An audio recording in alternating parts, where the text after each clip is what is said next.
เอามาเริ่มข่าวแรกสถานการณ์ร้อนๆในต่างประเทศกันก่อนค่ะกรณีของรัสเซียและยูเครนก็ยังคงต้องจับตาค่ะเพราะว่าหลังจากเกิดเหตุการณ์มีการกราดยิงแล้วก็มีผู้เสียชีวิตโดยถูกชี้ไปเลยว่าเป็นการก่อการร้ายในรัสเซียที่เกิดขึ้นการตอบโต้ก็เริ่มส่งสัญญาณแล้วค่ะโดยทางประธานาธิบดีวลาดิเมียร์ปูตินแห่งรัสเซียนะคะได้มีการบอกกับบรรดานักบินของกองทัพหมีขาวโดยบอกว่าต่อให้ชาติตะวันตกส่งเครื่องบินขับไล่ F-16 ให้ยูเครนก็ไม่อาจเปลี่ยนแปลงสถานการณ์ภายในสนามรบได้อย่างไรก็ตามปูตินย้ำว่าการที่ F-16 เป็นเครื่องบินที่มีศักยภาพติดอาวุธนิวเคลียร์เป็นสิ่งที่มอสโกจะต้องนำไปพิจารณาเพื่อปรับแผนการรบต่อไปแล้วถ้าพวกเขาส่งฝูงบิน F-16 ให้ยูเครนซึ่งพวกเขาก็กำลังมีการพูดคุยเรื่องนี้กันอยู่และเริ่มฝึกนักบินแล้วแต่มันย่อมไม่อาจเปลี่ยนแปลงสถานการณ์ในสนามรบสำนักข่าวทัสอ้างคำพูดที่ปูตินกล่าวต่อบรรดานักบินในงานอีเวนต์ซึ่งจัดขึ้นทางตะวันตกเฉียงเหนือของกรุงมอสโกและเราจะทำลายเครื่องบินรุ่นนี้ให้สิ้นซากเหมือนที่เราทำลายรถถังยานเกราะและยุทโธปกรณ์อื่นๆรวมถึงเครื่องยิงจรวดหลายลำกล้องปูตินยังกล่าวเสริมนะคะว่า F-16 จะถือเป็นเป้าหมายทางทหารโดยชอบธรรมของรัสเซียไม่ว่าจะอยู่ที่ไหนก็ตามและแน่นอนว่าหากมันถูกส่งมาจากสนามบินในประเทศที่3ก็จะกลายเป็นเป้าหมายทางทหารที่ชอบธรรมของเราไม่ว่าจะอยู่สถานที่ใดก็ตาม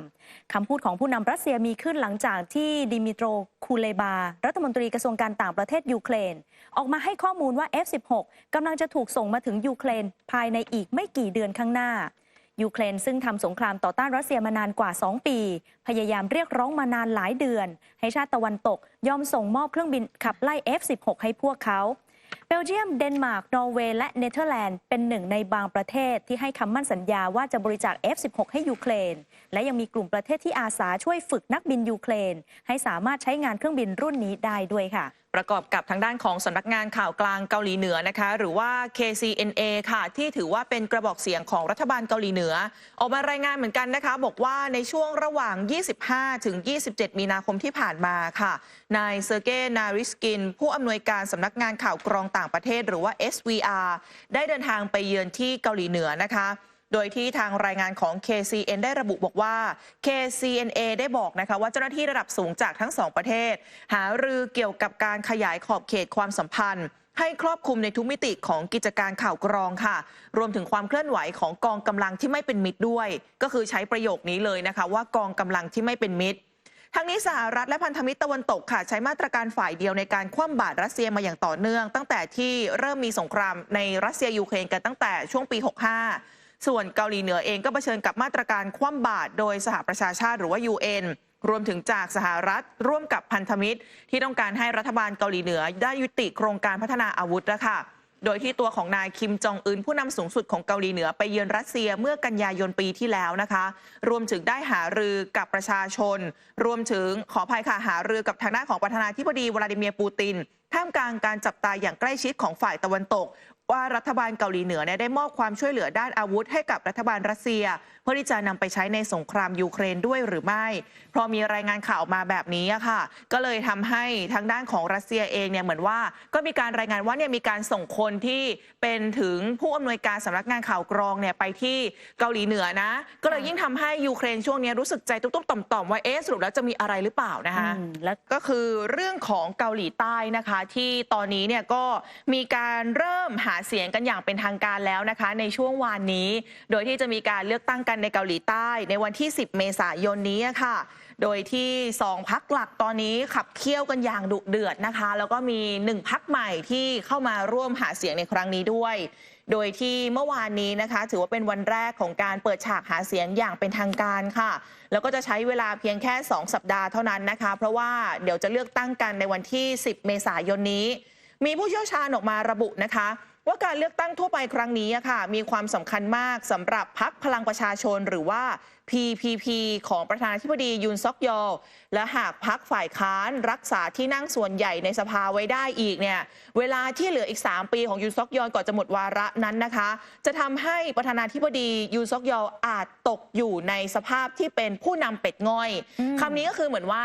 ฝ่ายค้านถ้าได้เก้าอี้มากกว่าฝ่ายที่เป็นรัฐบาล ค่ะ การบริหารงานมันก็จะยาก แน่นอน ไม่ว่าตัวของประธานาธิบดีจะวีโต้จะอะไรไปก็ตาม แต่สุดท้ายถ้าเกิดว่าฝ่ายค้านมีเสียงมากกว่าเขาก็จะสามารถที่จะลงมติมาแล้วก็โค่นการวีโต้ของประธานาธิบดีได้นะคะ การเลือกตั้งทั่วไปใน 10 เมษายนนี้ค่ะจะเป็นการขับเคี่ยวกันระหว่างพรรค PPP ก็คือของยูซอกยอที่เป็นรัฐบาลในตอนนี้รวมถึงเป็นพรรคประชาธิปไตยหรือว่า DP นะคะนี่เป็นพรรคฝ่ายค้านภายใต้การนำของนายอีแชมยองที่เคยพ่ายแพ้การเลือกตั้งในช่วงปี 65 ไปค่ะตอนนั้นเป็นการเลือกตั้งประธานาธิบดีแบบเฉือนกันแค่ 0.73%แต่ว่านายอีเนี่ยมีแผลไม่น้อยนะคะตอนนั้นเพราะกำลังถูกสอบสวนในหลายคดีรวมถึงคดีรับสินบนเกี่ยวข้องกับบริษัทที่ต้องสงสัยโอนเงินผิดกฎหมายให้กับเกาหลีเหนือ$8 ล้านแต่ตัวเขาเองเนี่ยปฏิเสธทุกข้อหาค่ะ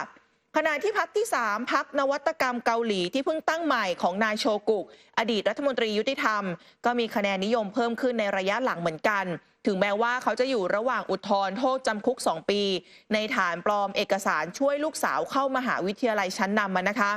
แต่ว่าทางด้านของผู้นำพรรค PPP ของทางประธานาธิบดียูซอกยอค่ะผู้นำพรรคเนี่ยคือฮันดองฮุนได้ตราหน้าผู้นำ2 พรรคนี้บอกว่าเป็นอาชญากรความหมายคือพรรค DP กับพรรคนวัตกรรมเกาหลีนะคะบอกว่า2 พรรคนี้เป็นอาชญากรพร้อมกับประกาศจะนำทั้งคู่มาลงโทษให้ได้และพยายามชี้บอกว่าเหตุที่รัฐบาลผลักดันนโยบายปฏิรูปต่างๆไม่สำเร็จเนี่ยก็เป็นเพราะฝ่ายค้านคุมเสียงในสภาอยู่ส่วนอีแชมยองผู้นำพรรค DP ค่ะเรียกร้องให้ประชาชนใช้สิทธิ์การเลือกตั้งในวันที่ 10 เมษายนนี้กันเยอะๆนะคะเพราะว่าเป็นการลงประชามติผลงานย่ำแย่ของประธานาธิบดียูนซอกยอในช่วง2 ปีโดยจี้ไปที่เรื่องของค่าครองชีพที่พุ่งสูงขึ้นสันติภาพบนคาบสมุทรเกาหลีก็ตกอยู่ในอันตรายเพราะความเขลาของผู้นำที่เอาแต่ตะโกนหาสงครามมีนักสังเกตการณ์ออกมาระบุค่ะ41เขตเลือกตั้งในเมืองหลวงนะคะคือสมรภูมิสำคัญ